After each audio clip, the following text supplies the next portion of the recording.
The Illusion of Starting Tomorrow, Part 1. Tomorrow is the favorite hiding place of procrastination. There is one word that has stolen more dreams than failure ever could. Tomorrow. It sounds harmless, hopeful, even. Tomorrow promises another chance, another beginning, another opportunity to become the person you know you could be. But tomorrow has a strange habit. It never arrives. The moment tomorrow becomes today, the mind quietly moves the promise forward once again. I'll start next week. I'll start after the holidays. I'll start when life settles down. I'll start when I feel more confident. I'll start when the timing is better. Days become weeks. Weeks become months. Months quietly become years. Then one morning, people look back and wonder where all the time went. The Stoics understood that procrastination is rarely a problem of time. It is a problem of perception. We imagine that the future will somehow contain a better version of ourselves. A version with more discipline, more motivation, more courage, more energy. Yet the future does not create a new character. It simply reveals the habits we are building today. Marcus Aurelius wrote, "You could leave life right now. Let that determine what you do, and say, and think." These words were never meant to inspire fear. They were meant to awaken urgency, not panic, clarity. The Stoics constantly reminded themselves that life was uncertain, because remembering death teaches us how to value life. I'll exercise tomorrow. I'll make the phone call tomorrow. I'll apologize tomorrow. I'll write the first page tomorrow. Each promise sounds reasonable. Each delay feels small. And because each individual delay seems insignificant, we fail to notice the pattern being formed. We tell ourselves we need more information, more planning, more confidence, more certainty. Sometimes preparation is necessary, but often it is simply fear wearing the clothes of responsibility.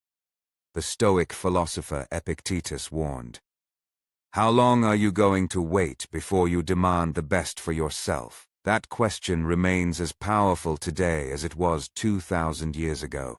How long? How many perfect Mondays are you waiting for? How many perfect opportunities? How many perfect moods? Life is not lived under perfect conditions. It is lived under ordinary ones. Most remarkable achievements did not begin with confidence. They began with uncertainty. The first chapter was written imperfectly. The first business was launched before every answer was known. The first workout happened before motivation appeared. The first difficult conversation happened despite fear. Action did not wait for confidence. Confidence followed action. This is one of the greatest illusions of procrastination. We believe action follows motivation. More often, motivation follows action. A single step creates momentum. Momentum creates belief. Belief creates consistency. Consistency transforms identity. Yet we continue waiting for inspiration to arrive before we begin. The Stoics believed that uncertainty is part of nature. No human being has ever possessed complete certainty before acting. The desire for certainty is understandable, but life does not reward certainty. Life rewards movement. Seneca wrote, "While we are postponing, life speeds by." There may be no sentence that better describes procrastination. While we are planning, life moves. While we are hesitating, life moves. While we are waiting to become ready, life continues without asking whether we feel prepared. Time never pauses to accommodate our hesitation. This is why procrastination is so deceptive. It feels harmless in the moment. The Stoics would remind us that we possess only one moment with certainty. Not next week, not next month, not next year. This one. The present moment is the only place where action is possible. You cannot act yesterday. You cannot act tomorrow. You can only act today. Tomorrow is an idea. Today is reality. The Stoics knew better. They understood that the best moment to begin was never tomorrow. It has always been now. Most people believe procrastination steals time. It does. The Stoics understood that character is not built through grand moments. It is built through repeated actions. Every decision, no matter how small, becomes another vote for the person you are becoming. It does not begin with laziness. It begins with permission. Permission to wait one more day. Permission to begin next week. Permission to postpone until circumstances improve. But circumstances are always changing. Life never reaches a point where every condition is ideal.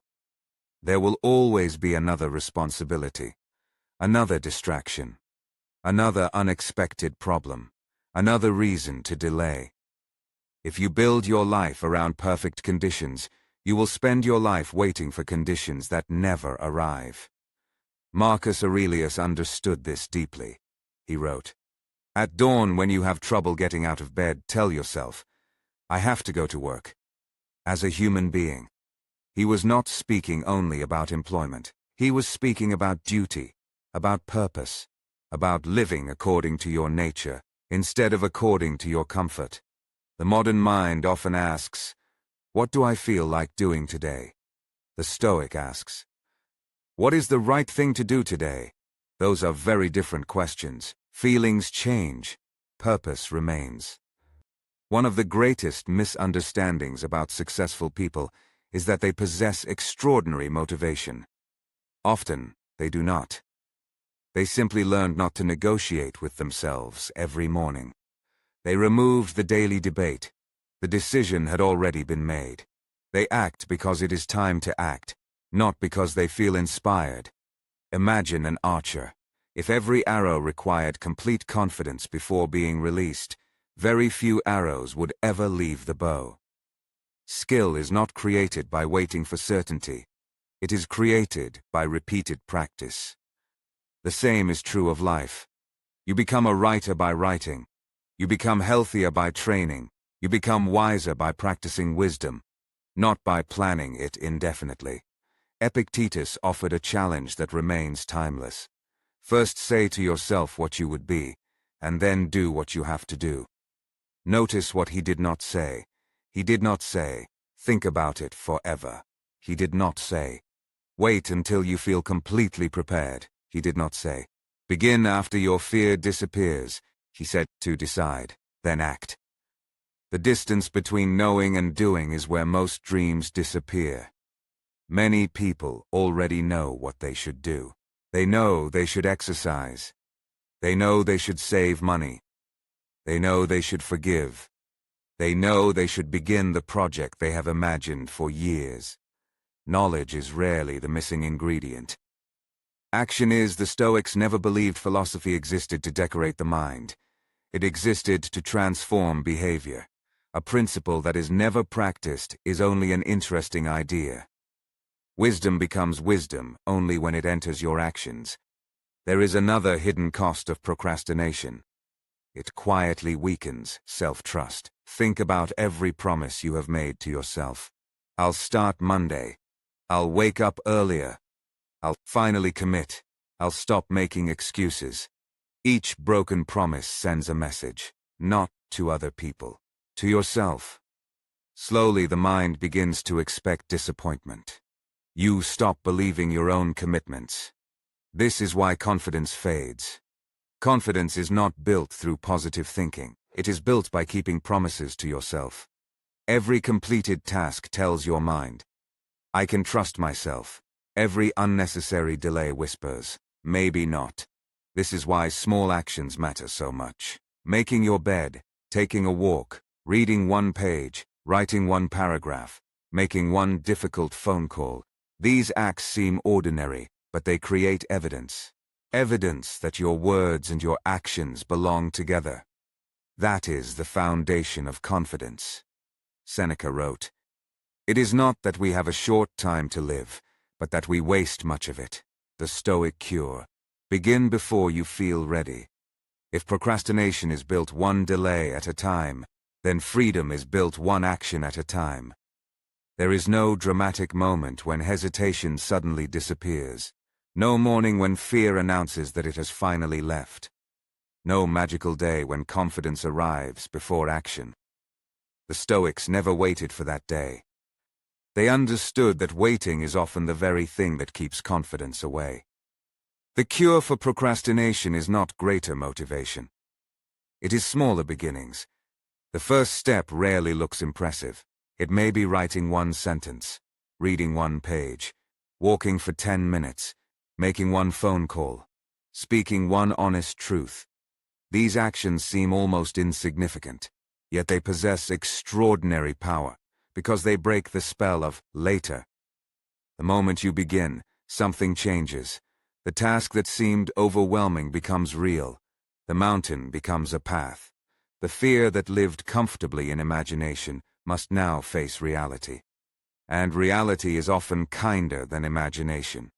This is why the Stoics placed so much value on action. They knew that thought without action slowly becomes self-deception. A person can spend years talking about discipline without ever becoming disciplined. They can admire a courage without ever acting courageously. They can collect books about wisdom while never practicing wisdom itself. Philosophy was never meant to remain inside the mind. It was meant to shape daily life. Marcus Aurelius reminded himself every morning that he had a duty to fulfill. Not because he always felt motivated, but because purpose mattered more than mood. Modern culture often tells us to follow our feelings. The Stoics suggested something different. Follow your principles. Feelings are temporary visitors. Principles are lasting guides. If you only act when you feel inspired, your progress will always depend on emotions you cannot control. Some mornings you will feel energetic. Others you will feel exhausted. Some days confidence will come easily. Other days doubt will speak loudly. If feelings become your master, consistency becomes impossible. But if principles become your guide, action continues even when emotions fluctuate. This is where discipline is born. Not from force, but from clarity.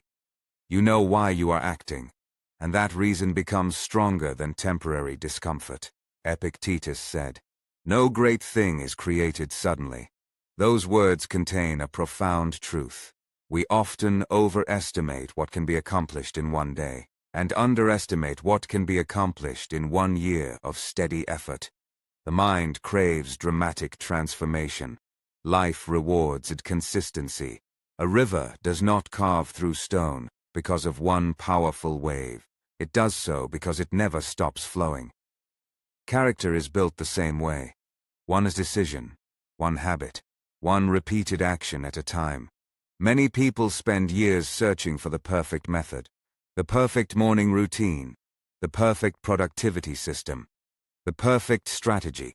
These tools can be helpful, but they cannot replace the one thing that matters most: beginning. A simple imperfect action will always outperform a perfect plan that never leaves your imagination. The Stoics also practiced something called memento mori. Remember that you must die. To many people, this sounds dark. To the Stoics, it was deeply liberating. It stripped away illusion. It reminded them that time is finite, that every postponed dream consumes a portion of a life that cannot be recovered. Seneca wrote, "Begin at once to live, and count each separate day as a separate life." Imagine living this day as though it were complete in itself. Today asks more of you. It asks you to begin. And that is precisely why today contains all the power that tomorrow never will. Because tomorrow is only an idea. But today is where your life is actually lived.